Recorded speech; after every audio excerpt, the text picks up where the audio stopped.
In this video, I'm just going to show you how to take a story from Regina Martin Productions and burn it to an audio CD. Now, when you download the stories, they come as MP3s. And you can see this extension here on the file MP3. This is a data format and it's used for a lot of web compression or for digital devices. Sometimes we want to put this on an iPhone or a tablet or a computer to play, but sometimes we also want to put it on an audio CD, which actually plays a little bit differently than an MP3 CD. I'm on a Mac here, and as you can see, I've imported this story, just dragging it over this library icon area, drag and drop. And then I right-clicked on it and I just said add to playlist, create new playlist, and named it Regina Martin Productions. From inside of here, what I can do if I want to burn it to a CD using iTunes, also now known as Music on a Mac, I'm just going to right-click this playlist and then burn playlist to disk. And here's the important part. A lot of times this could be selected as MP3 CD,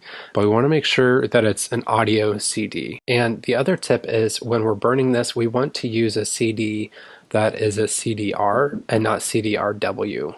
There are some audio CD players that actually cannot read CDRWs, and so I just recommend using CDRs. It's going to be probably the most beneficial format for a disk to burn onto. So again, we just want to make sure it's not a data CD or MP3. We want to make sure it's an audio CD and it's burning the actual audio to the disk and not writing the digital file. So here we would just click burn and let that process.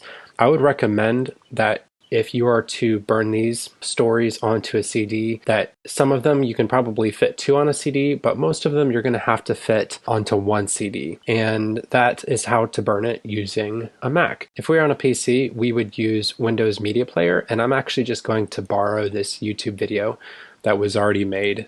And you can see that this gentleman opens up Windows Media Player, and he goes to the Burn tab. So in this actual library here, he goes to the Burn tab, and then from there he chooses the drop-down menu under this tab and chooses Audio CD, just like we did in Music for the Mac application. We're going to make sure that it's an audio CD and not selected as MP3. Once this is selected as audio CD, you can see there's about 80 minutes free on the disk to burn.